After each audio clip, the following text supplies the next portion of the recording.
네, 그럼 제가 기도하고 시편 계속해서 공부하도록 하겠습니다. 하나님 아버지 감사합니다. 주님께서 또 우리에게 좋은 하루를 주시고 우리가 또 이 하루를 마칠 때 주의 성전 앞에 나와서 우리가 말씀을 공부하고 함께 또 말씀을 더 깊이 볼 수 있게 하시니 감사합니다. 아버지, 우리가 이 시간 계속해서 시편 말씀을 볼 텐데 이 시편 말씀을 공부함으로 말미암아 우리가 더욱더 말씀 앞에 발을 쓰고 우리가 겸손하게 나아가서 말씀의 능력으로 살아가도록 인도하여 주시옵소서. 감사드리며 예수님 이름으로 기도합니다. 아멘. 네, 이제 계속해서 이어가지고 2주 전에 3주 전이죠. 이제 3주 전에 강의했던 내용 시편 분류 여러 가지 이제 말씀을 드렸는데요. 오늘은 이어서 이제 한 두세 개 정도 더 보도록 하겠습니다. 시편의 분류에 이제 여러 가지가 있는데 우리가 이제 다음으로 볼 게 뭐냐면 저주시에 대해서 좀 봐야 됩니다. 저주시란 뭐냐, 영어로 하면 imprecatory psalms. 죄송한데 제가 그 아웃라인을 미처 준비를 못했어요. 이 양이 많다 보니까 준비하다 보니까 시간이 다 떨어져서 다음 주에 제가 시편 마지막 강의하면서 이번 주 것까지 아웃라인을 드리겠습니다. 일단은 여기서 중요한 것만 제가 쓸게요.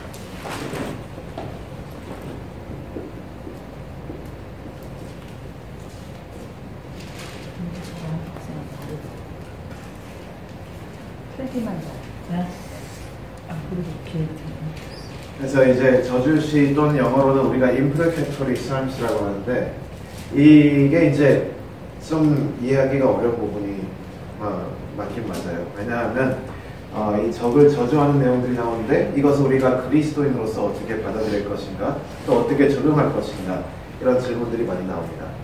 근데 이게 은근히 시편에 많이 나옵니다. 저주시 형태가 발견되는 시는 약 30개 정도 있고요. 시편 150개 중에 30개 정도 안에 저주시의 형태가 보이고요.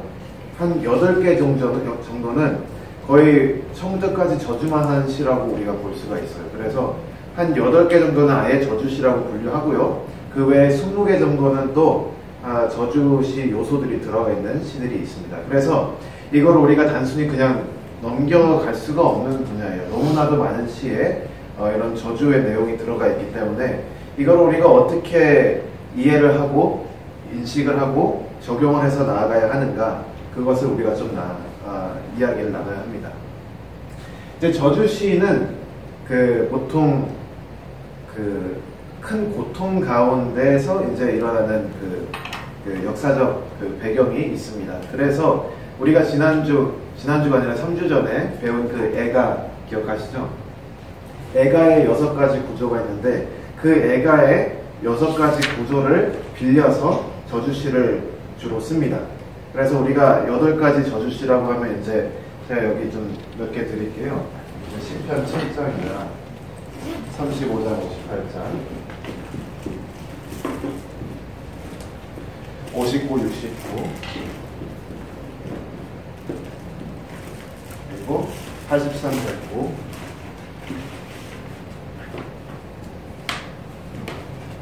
137. 네, 8개 맞죠? 이 8개의 이제 저주시라고 우리가 따로 분류를 하고요. 이걸 보면 주로 이제 애가의 형식을 빌려서 쓰는데, 애가의 형식 기억하세요? 지난번에 우리 배웠을 때 애가는 보통 하나님께 기원을 하면서 시작하죠. invocation. 하나님을 부릅니다. 주여, 이렇게 부르면서 시작을 하고요. 그 다음에 항의를 하죠. complain. 뭐가 괴롭고 뭐가 힘든지 이제 하나님께 항의를 합니다. 그러고 탄원을 하죠. 주님, 너무 힘드니까 이렇게 해주세요 라고 패티션을 하죠. 그 다음에는 이제 오라클이라고 하는데, 오라클을 뭐라고 하죠? 한국말로 신탁. 구원에 대한 신탁이 내용이 있습니다. 그게 4번째 파트고, 그 구원에 대한 신탁을 받으면 이제 하나님께서 날 구원해 주겠구나 하니까 그것을 믿음 고백으로 신앙 고백을 합니다. 그 다음에 마지막으로 찬양을 하면서 끝나죠. 그게 이제 애가의 형태라고 우리가 볼 수 있습니다. 저주시도 이 형태를 주로 따라가는데 그게 딱 완벽하게 기계적으로 6개가 순서대로 맞지는 않아도 그 요소들이 다 들어가 있는 것을 우리가 주로 발견할 수가 있습니다. 이제 저주시에는 신학적 난제가 있어요. 왜냐하면 예수님께서는 분명히 우리에게 원수를 사랑하라라고 명령을 하셨기 때문에 아무리 우리가 믿고 원수 같더라도 저주를 하면 안 되는 게 맞습니다. 그리고 이것은 신약까지 가지 않더라도 저주를 우리가 하면 안 되는 이유가 율법에 나와 있는데요. 레위기 19장 17절부터 18절 가시면 그 율법 가운데 원수를 갚지 말라는 율법이 있습니다. 레위기 19장 17절부터 18절이죠. 그리고 그것은 이제 한 칸 더 나가서 신명기 32장 35절 가면 원수를 갚는 것은 오직 하나님만 하신다라고 분명히 모세오경에 나와 있습니다. 그러니까 이 원수를 저주하는 내용들이 어떻게 이게 적용이 될 수 있을까? 분명히 예수님께서도 이웃을 더 넘어서서 미워하는 원수까지도 사랑하라고 우리에게 가르치셨는데, 그리고 구약의 율법만 봐도 원수는 하나님께서 갚는 것이지 우리가 갚는 것이 아니라라고 분명히 가르치는데, 이 시편들 보면 분명히 이웃뿐만 아니라 그 원수를 굉장히 미워하면서 저주하면서 그들이 망하고 그들이 다 죽어버리기를 바라는 내용들이 나와 있습니다. 그래서 이제 또 이렇게 성경의 권위를 인정 안 하는 사람들은 이걸 가지고 이제 그 성경은 뭐 그냥 짜집기 한 거다 뭐 이런 얘기를 하는 사람들도 있고요. 근데 이 내용이 제대로 이해가 되고 우리가 제대로 숙지를 해야 정말 그 시편의 그 정말 다양한 면들을 총체적으로 볼 수가 있습니다. 그래서 이것을 어떻게 이해할 것인가? 우리가 몇 가지 이제 배운 걸 가지고 좀 적용해 볼 수 있는 게 있는데요. 첫 번째로 우리가 기억해야 되는 것은 이 시편이라는 것은 단순히 정보 전달이 아니라 사람의 감정이 깊이 인볼브되어 있는 것이라는 것을 기억해야 됩니다. 그래서 만약에 이것이 순수한 정보 전달이라면 좀 이해하기가 어렵겠지만, 정보가 단지 이렇게 전달이 되는 게 아니라 그냥 데이터가 한 사람의 머리로부터 다른 사람의 머리로 이렇게 전달되는 그게 아니라 삶과 감정의 큰 혼란 속에서 엉켜가지고 나오는 것이, 삶의 실제적인 현장에서 감정이 다 섞여가지고 나오는 것이 시편이라는 것을 기억해야 됩니다. 그렇기 때문에 이 시편은 감정을 표현하는 말씀, 하나님의 말씀이라는 것을 기억하고, 그리고 이 시편의 내용들, 특히 저주시의 내용들을 자세히 보면 그 상황이 절대로 중립적인 상황에서 이 시편이 나온 것은 아니라는 것을 알 수 있습니다. 저주시, 임프레케토리 삶스는 감정적으로 중립적인 상태에서 하나님에 대한 진리에 대해서 고백하는 게 아니라 감정적으로 혼란스러울 때, 감정적으로 심란할 때, 고통스럽고 너무 힘들 때에 이 시편 기자가 어떻게든 하나님을 붙잡고 있는데 거기서 나온 신앙 고백이라는 것을 기억해야 됩니다. 그래서 이 고통과 고난 가운데서 몸부림치면서 나온 말들이기 때문에 그 부분을 우리가 먼저 인식하고 이 내용들을 분석을 해야 됩니다. 그거 없이 이건 그냥 절대적인 진리다, 나를 대적하는 자는 3대가 저주받을 것이다, 이렇게 해서 설교를 하는 것은 옳지 않다는 것이죠. 시편을 그냥 데이터화 시켜가지고 그 사람의 삶과 감정과 생각 다 무시하고 그냥 이것만 그냥 딱 말만 던지는 것은 시편에 옳지 않은 해석입니다. 따라서 저주시도 그렇게 할 수가 없는데, 거기서 이제 조금 더 나아가면 우리가 아까 레위기 19장도 제가 말씀드렸고 신명기 32장도 말씀드렸는데, 이 원수를 갚는 거에 대한 원리가 이 저주시에도 깊이 나와 있습니다. 사실은 하나님께서 분명히 레위기 19장 17절부터 18절에 원수는 우리가 갚는 게 아니다라고 가르쳤고요. 율법에 나와 있죠. 그리고 신명기 32장에 다시 한번 원수는 하나님께서 갚는 것이다 라고 얘기를 했습니다.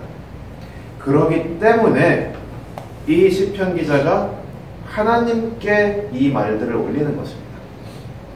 그러니까 충분히 그 사람도 분노하고 억울하고 슬플 때 그것을 폭력적으로 표출해가지고 그 사람한테 직접 가서 싸우거나 아니면 뭐 복수를 하거나 그럴 수 있지만, 이 시편 기자들은 이것을 그렇게 하지 않고 그 모든 감정들을 모아서 하나님 앞에 내어놓는 것을 우리가 볼 수가 있습니다.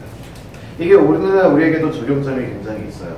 뭐냐 하면 우리가 이 하나님께 늘 항상 좋은 마음만 들어야 된다는 그 강박감에 우리가 좀 하나님께 보여드리기 부끄러운 마음 이런 것들이 생길 때 그거를 숨기다가 그게 오히려 고이고 썩어가지고 나중에 더 큰 상처로 나타날 때가 있지요.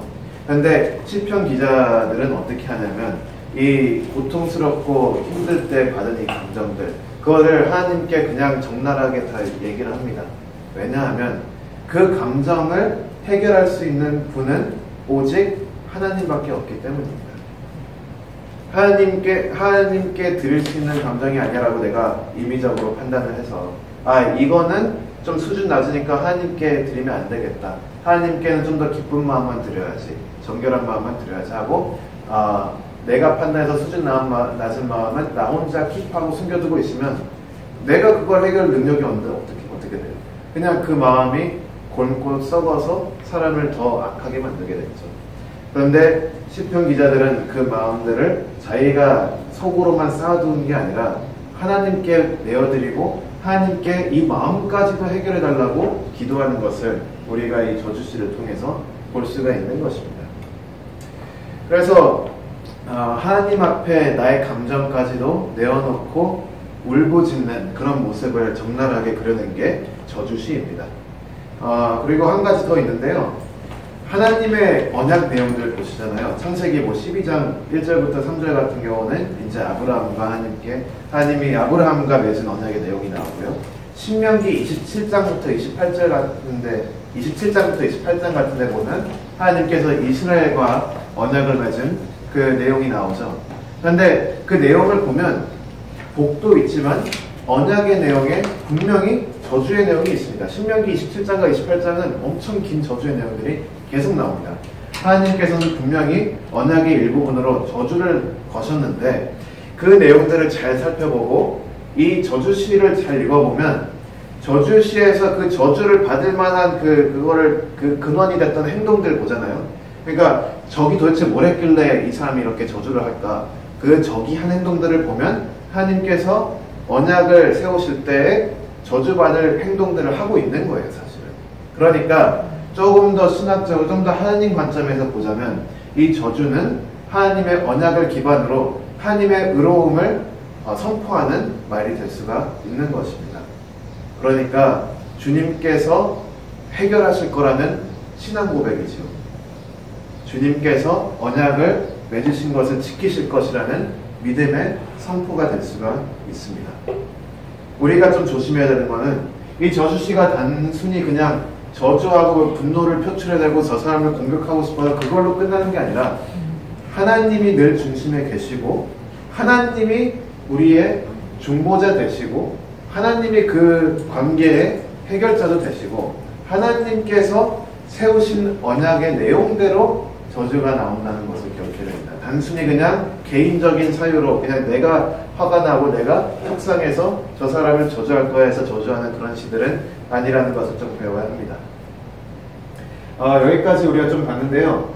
저주시가 그러면 오늘날 우리한테 어떻게 적용이 될 수 있을까? 먼저 우리가 이 시를 읽으면서 깨달을 수 있는 것은 죄의 심각성입니다. 죄가 굉장히 심각하다는 것을 인식하는 사람만이 죄 때문에 괴로워할 수가 있습니다. 불의가 나타나는데 그것을 그냥 눈 감고 모른 척하고 넘어가는 사람들은 아무리 불의가 주변에 있어도 별로 저주할 것도 없고 화날 것도 없다는 것을 기억해야 됩니다. 하지만 하나님께서 원치 않으시는 일이 일어나고 있는데 그것을 우리가 두 눈 똑바로 뜨고 본다면 그것에 대해서 얼마나 의로운 분노가 나올 수 있는지를 이 저주시에서 우리가 조금 엿볼 수가 있는 것이죠. 그래서 죄의 심각성을 깨우치게 하는 시이기도 합니다.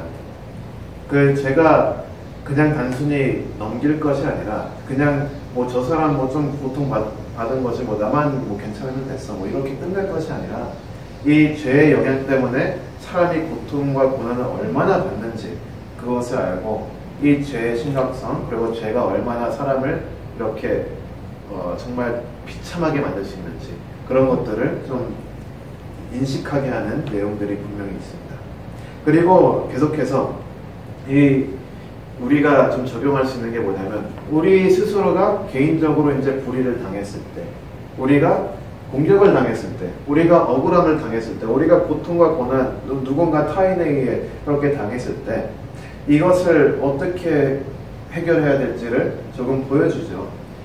내가 직접 가서 보복을 하기보다는 하나님 앞에 나와서 내 상한 마음을 내어놓고, 오직 하나님만이 내 상한 마음을 고칠 수 있다는 그 신앙 고백을 하면서 하나님께서 해결해 주시기를 기대하고, 그래서 한편으로는 내 마음을 하나님께 내어놓는 반면에 또 다른 편에서는 저 사람에 대한 심판도 하나님께서 하실 거라고 다 맡겨놓고 그냥 하나님께 나아가는 것을 우리가 저주시를 통해서 볼 수가 있습니다.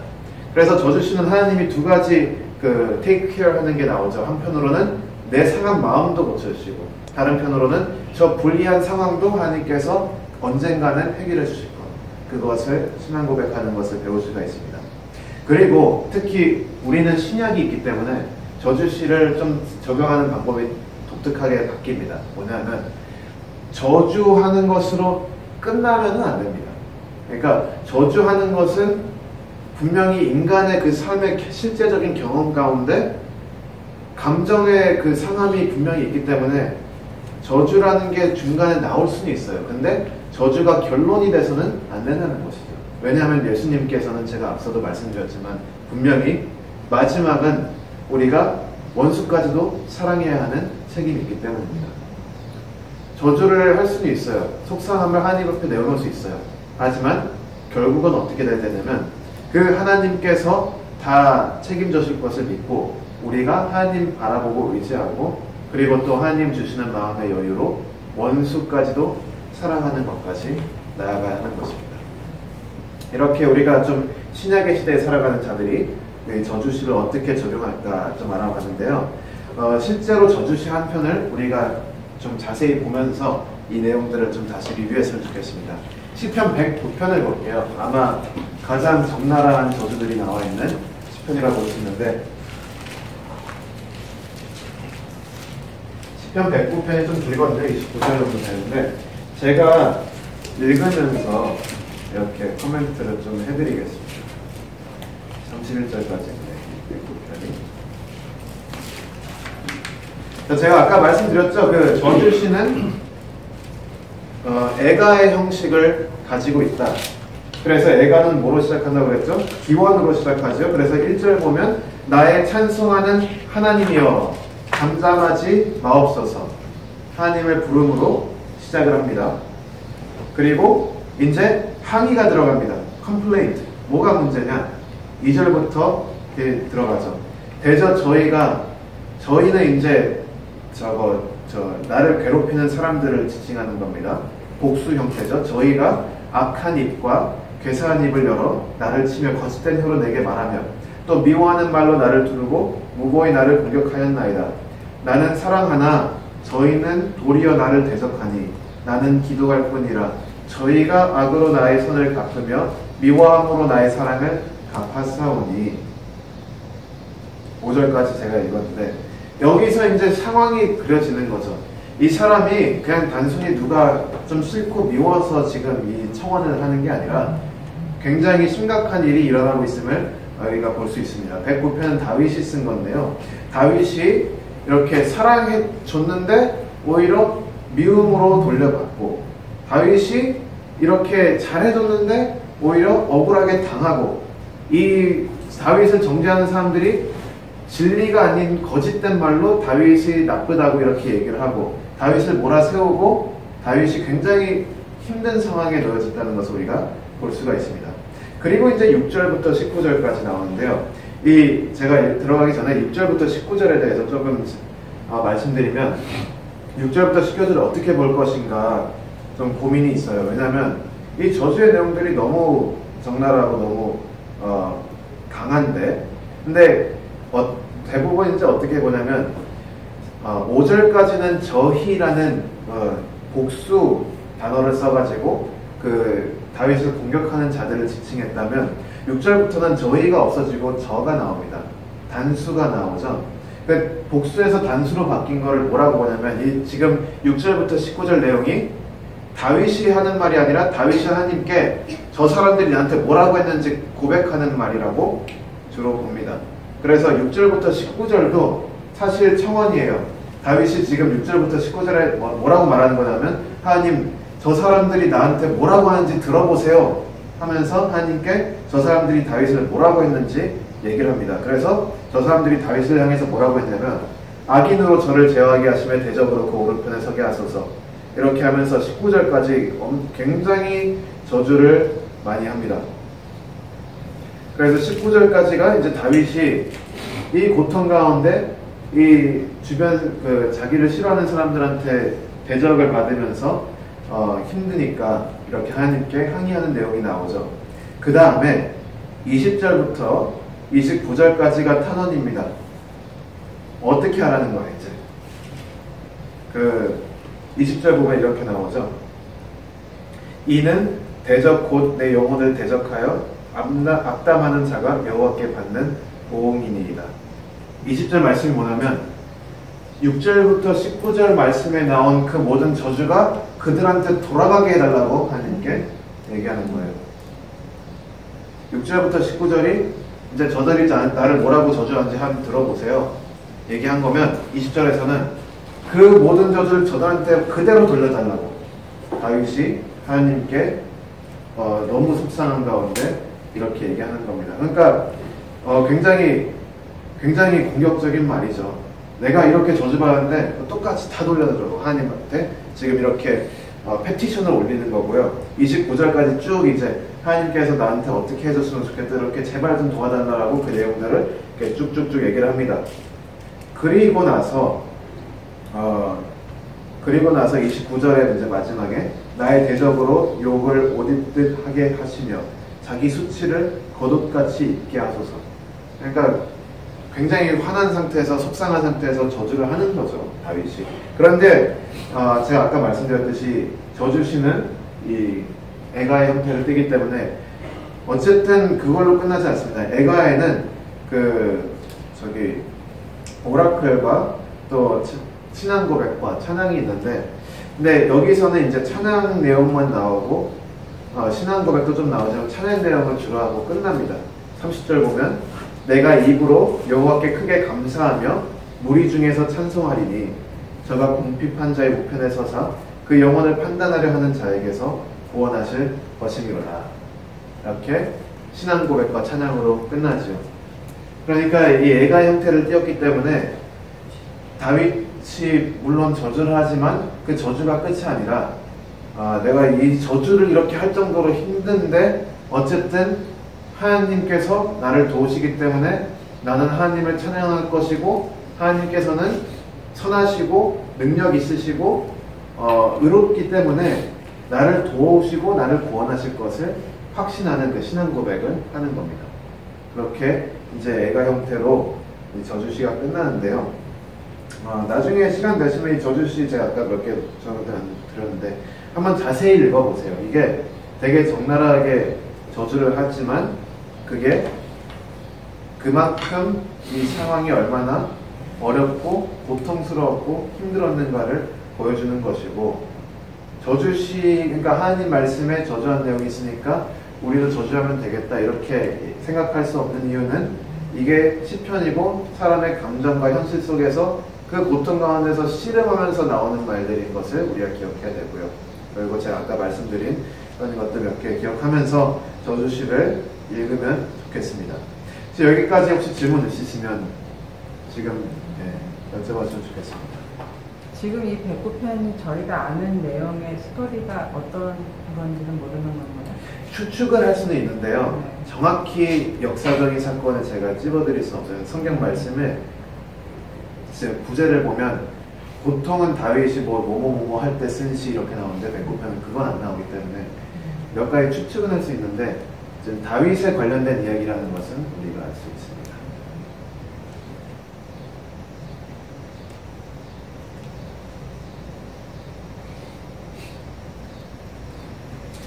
네, 또 더 질문 없으면 계속해서 다음 종류로 가면 좋겠는데요. 저주시의 이제 저주시가 끝났으니까 조금 분위기를 바꿔서 이거는 목사님께서도 지난주에 조금 얘기하셨어요. 네, 조금 더 구체적으로 보면 좋겠습니다. 한글로 할 때 아로 하나요? 야로 하나요? 야예요? 상관은 없는데. 표준이요? 메시아. 야예요?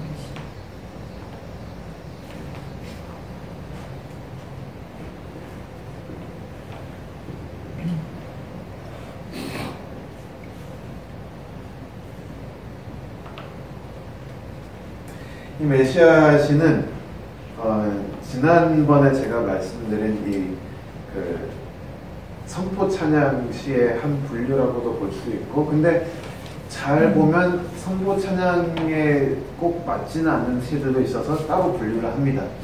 그래서 메시아시의 특성이 몇 가지 있는데, 메시아가 뭔지 다 아시죠? 메시아. 우리가 보통 예수님, 예수 그리스도를 메시아라고 지칭을 하지 않습니까? 그래서 우리가 메시아시라고 이렇게 얘기를 하면 그리스도와 관련된 시라고 볼 수가 있습니다. 그래서 그러면 이 메시아시의 특성이 뭐냐?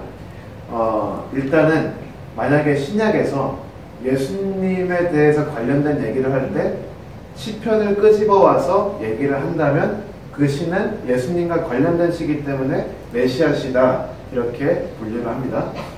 또 이 메시아와 기름 부음, 이 어노인팅이라는 개념과 이제 가깝거든요. 그래서 기름 부음의 내용이 나오면 그것도 우리가 메시아시라고 구별을 합니다. 또는 인간이 할 수 없는 초인적인 행동들을 인간이 한다, 그런 내용들이 나오면 그거는 일단 이 기본적으로 메시아시라고 봅니다. 왜냐하면 그런 일들은 사람이 할 수 있는 일이 아니라 예수님이 할 수 있는 일이기 때문이다, 이런 내용인데, 이건 좀 헷갈릴 수 있으니까 제가 예를 찾아봤어요. 시편 72편 보시면 이게 제가 무슨 말씀하는지 이해가 될 거예요.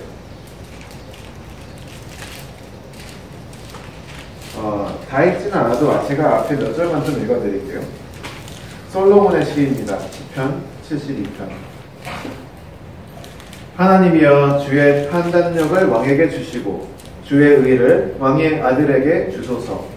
저가 주의 백성을 의로 판단하며 주의 가난한 자를 공의로 판단하리니 의로 인하여 산들이 백성에게 평강을 주며 작은 산들도 그리하리로다. 저가 백성의 가난한 자를 신원하며 궁핍한 자의 자손을 구원하며 압박하는 자를 꺾으리로다. 저희가 해가 있을 동안에 주를 두려워하며 달이 있을 동안에 대대로 그리하리로다. 이런 얘기들이 쭉 나오는데요. 솔로몬이 쓴 시기 때문에 이 왕의 아들을 솔로몬이라고 우리 먼저 봐야 됩니다. 그런데 솔로몬의 아들 르호보암 시대 때 그 기록을 보면 우리가 알 수 있겠지만 솔로몬이 이대로 다스리지는 않았어요. 실제로 불평불만이 꽤 있었고, 나라를 굉장히 강하게 세우기 위해서 좀 노동력이 많이 필요했기 때문에 백성들의 불만이 조금 차 있었던 상황입니다. 솔로몬은 그리고 딱히 그렇게 지혜로운 판단을 많이 했지만 의롭다라고 볼 수는 없어요. 하나님께서도 그렇게 심판을 하시고 말씀 가운데.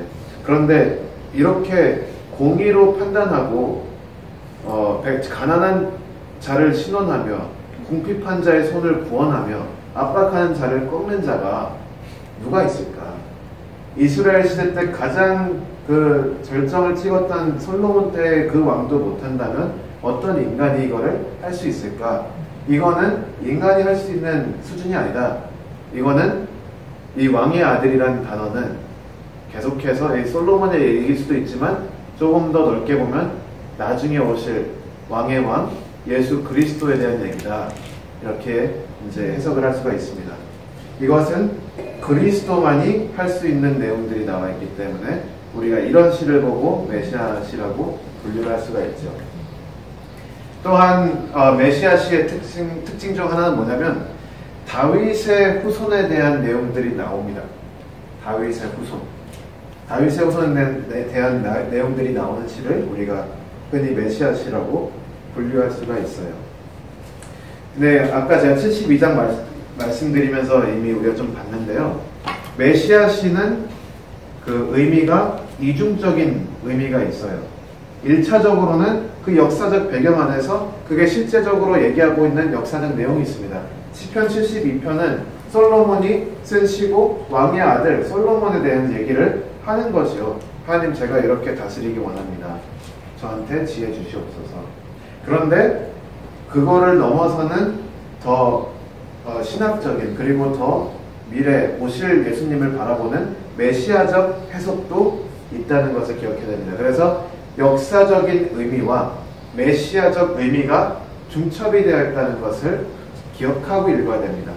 그래서 시편 72편을 해석할 때 솔로몬에 대한 얘기로도 이해하지만 거기서 이해한 것을 좀 더 풍요롭게 우리가 볼 수 있는 것은 그것을 그 역사와 그 시간을 뛰어넘어서 예수 그리스도에 대한 신앙 고백임을 우리가 알고 예수님에 대해서 더 알 수가 있는 내용들이 있습니다. 그래서 이것도 우리가 좀 보면 좋겠는데요. 그 메시아시는 뭔가 되게 화려할 것 같고 되게 좋을 것 같은데 실제로 예수님의 삶이 굉장히 고통과 고난이 많이 있었던 삶이기 때문에 메시아시가 은근히 어두운 면들이 있습니다. 대표적인 메시아시가 뭐냐면 목사님 지난주에도 말씀하셨지만 시편 22편 아주 대표적인 메시아시죠. 엘리 엘리 라마 사박다니, 그게 나오는 시인데요. 시편 22편 같은 경우는 신약에서 많이 쓰입니다. 그 내용이 신약에 계속해서 반복이 돼서 나오죠. 그래서 마가복음 15장 34절이나 마태복음 27장 46절, 예수 그리스도께서 십자가에 못 박혀 돌아가시는 그 장면을 그려낸 시편 그 복음서 기자들은 이 예수님이 돌아가시는 그 장면을 설명하기 위해서 시편 22편의 표현을 빌려옵니다. 그래서 시편 22편이 예수님 십자가에 대해서 이해하는 데 더 도움을 줄 수가 있는 거예요. 그런 식으로 이렇게 또 시편이 복음을 이해하는 데도 도움이 될 수가 있습니다.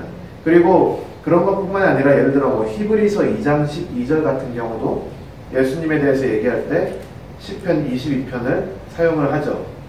물론 히브리서는 그 뒤쪽에 22편의 찬양 쪽 내용들을 사용하지만 같은 시를 사용하는 것을 우리가 볼 수가 있습니다. 그래서 시편 22편을 좀 우리가 자세히 보면서 제가 더 얘기를 하면 좋겠어요. 시편 22편은 독특한 시입니다. 왜냐하면 앞부분만 보면 분명히 애가인데 뒷부분에는 선포 찬양의 형식으로 끝납니다. 이게 이상한 건 아니에요. 왜냐하면 애가 같은 경우는 그 6파트 중에 제일 마지막 파트가 제가 그 찬양이라고 말씀드렸잖아요. 그러니까 애가의 찬양이 나오는 건 이상하진 않은데 22편은 절반이 찬양입니다. 그래서 어떤 사람들은 이거를 독특한 형식의 애가와 그거에 또 찬양을 같이 넣어서 하나님의 그 도우심을 강조했다, 뭐 이런 얘기를 하는 사람들도 있고요. 그래서 22편은 좀 독특한 구조로 되어 있습니다. 근데 앞부분은 어쨌든 애가예요. 그래서 애가는 늘 기원으로 시작한다고 했죠. 그래서 22편 1절 보면 이렇게 시작합니다. 내 하나님이여, 내 하나님이여. 하나님을 부르면서 시작하죠. 그 다음에 항의가 들어갑니다. 어찌 나를 버리셨나이까? 어찌 나를 멀리하여 돕지 아니하셨으며 내 신음하는 소리를 듣지 아니하시나이까? 이렇게 항의가 나옵니다.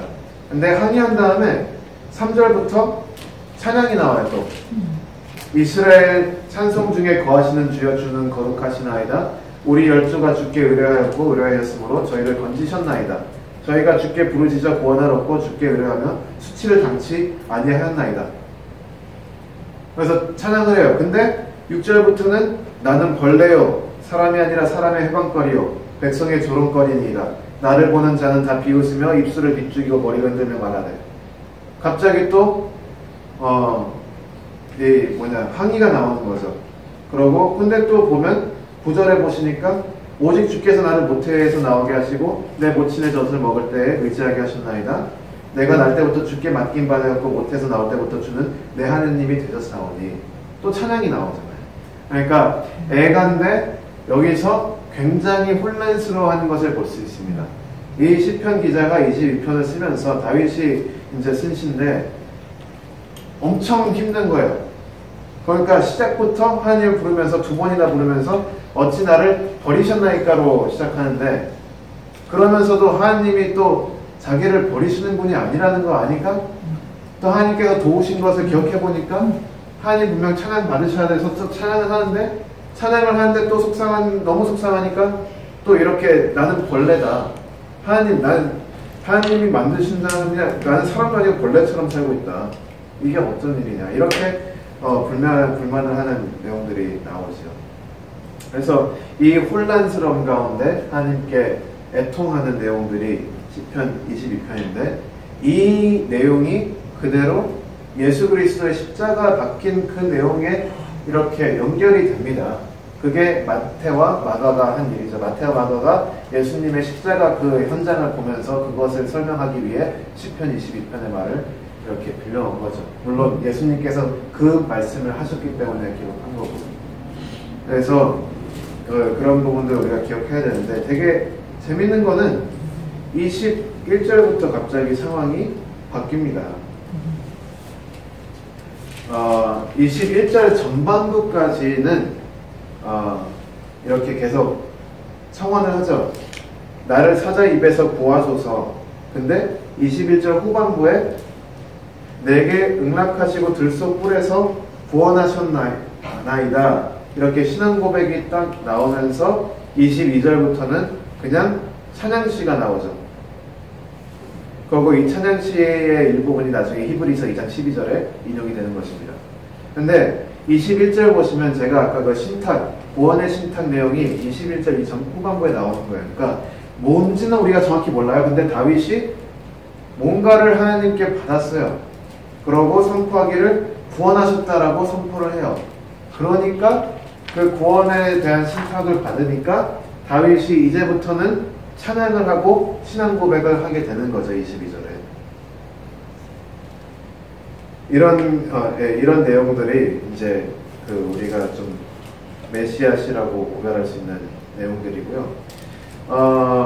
이렇게 21절에서 변한 다음부터는 제가 지난번에 말씀드린 그 선포 찬양 있죠. 그 선포 찬양의 형태로 쭉 끝까지 갑니다. 선포 찬양은 뭐냐? 하나님이 특정한 일을 한 거에 대해서 찬양을 하는 것을 우리가 선포 찬양이라고 했는데요. 하나님께서 다윗이 지금 이 어려운 일에 처해져 있는데 그것을 그 상황으로부터 다윗을 건져내 주셨죠. 그 구원의 행동에 대해서 다윗이 하나님의 선포 찬양을 하는 것입니다. 잠깐 히브리서 2장 12절 보시면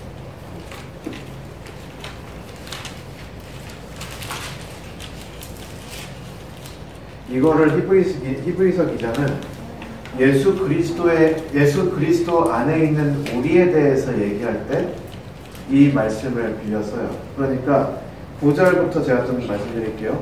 오직 우리가 천사들보다 잠깐 동안 못하게 하심을 입은 자 곧 죽음의 고난받으심을 임하여 영광과 존귀로 간쓰신 예수를 보니 이를 행하시면 하나님의 은혜로 말미암아 모든 사람을 위하여 죽음을 맛보려 하심이라. 만물이 인하고 만물이 말미암은 자에게는 많은 아들을 이끌어 영광에 들어가게 하시는 일에 저희 구원의 주를 고난으로 말미암아 온전케 하심이 합당하도다. 거룩하게 하시는 자와 거룩하게 함을 입은 자들이 다 하나에서 난지라. 그러므로 형제라 부르시기를 부끄러워하지 아니하시고 이르시되, 여기가 이제 시편 22편입니다. 내가 주의 이름을 내 형제들에게 선포하고 내가 주를 교회 중에서 찬송하리라. 이게 시편 22편 22절 말씀이거든요. 이렇게 예수님과 관련해서 이렇게 시편을 계속 인용합니다. 그래서 이 시편 22편 22절뿐만 아니라 22편이 아주 대표적인 메시아시라고 우리가 볼 수 있는 것이죠.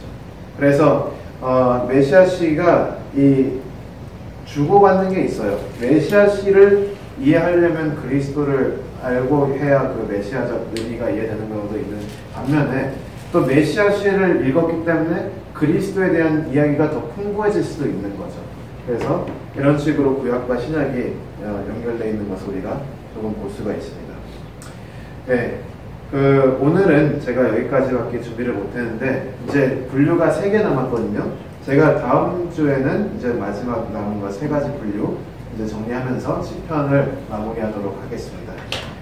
여기까지 우리 저주시와 메시아시 두 종류를 봤는데 질문이 있으시면 지금 물어봐 주시면 좋겠습니다.